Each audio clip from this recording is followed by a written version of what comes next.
आपकी आकांक्षाएं शुभ हो।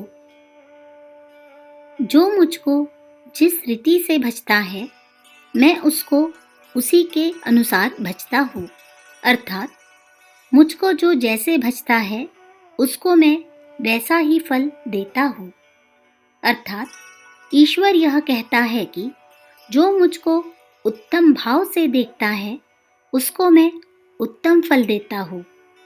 जो मध्यम भाव से भजता है, उसे मध्यम फल देता हूँ, और जो अधम भाव से भजता है, उसे अधम फल देता हूँ।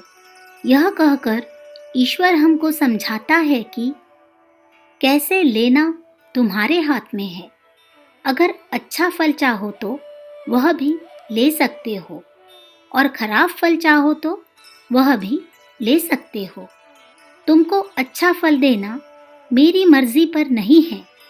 मैं तो सिर्फ तुम्हारी भावना के अनुसार, अर्थात तुम्हारी इच्छा के अनुसार, तुम्हारे विचार के अनुसार और तुम्हारे काम के अनुसार तुमको फल देता हूँ। अगर तुम्हारी इच्छा और तुम्हारे विचार तथा तुम्हारे काम अच्छे हो तो तुम्हें अच्छा फल मिलेगा, और तुम्हारी इच्छा, तुम्हारे विचार और तुम्हारे काम खराब हो तो तुम्हें खराब फल मिलेगा। क्योंकि अच्छा या बुरा फल ईश्वर कुछ अपनी इच्छा से हमको नहीं देता, बल्कि हमारी भावना के अनुसार देता है। इसलिए हमको अपनी भावनाएं सुधारनी चाहिए, और याद रखना चाहिए कि अपनी भावना सुधारना ही अपना भाग्य फेरने की कुंजी है। इसी से महात्मा वशिष्ठ मुनि ने भगवान रामचंद्र जी को उपदेश देते समय बतलाया है कि ज्ञान की 7 कोटियां हैं। उनमें सबसे पहली सुभेक्षा है। याद रखना कि पहले सुभेक्षा आने के बाद ही ज्ञान की दूसरी सीढ़ी पर चढ़ सकते हैं, क्योंकि सुभेक्षा ही स्वर्ग का मार्ग है, और सुभेक्षा ही अपना भाग्य फेरने की कुंजी है। इसीलिए पहले के पवित्र पुरुष हमेशा सवेरे उठकर ईश्वर से यही प्रार्थना करते थे, सर्वे भवन्तु सुखिनः, सर्वे सन्तु निरामयाः, सर्वे भद्राणि पश्यन्तु, माँ कश्चित् दुख भाग भवेत्।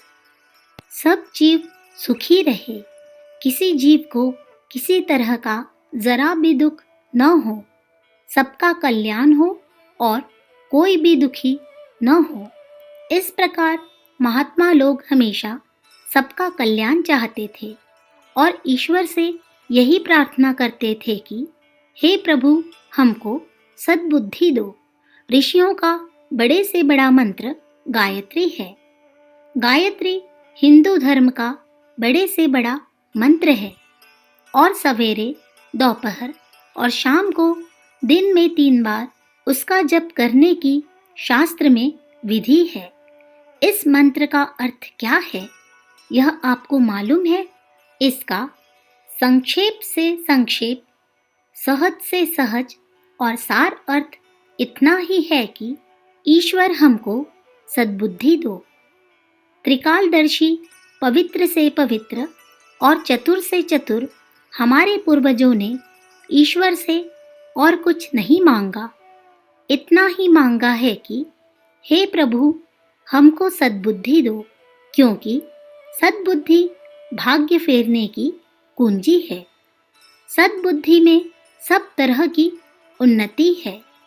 सद्बुद्धि में स्वर्ग है, सद्बुद्धि में देवत्व है, और सद्बुद्धि में सब तरह की शिल्प कला है, और सद्बुद्धि में आप ईश्वर है, और ईश्वर ज्ञान स्वरूप है।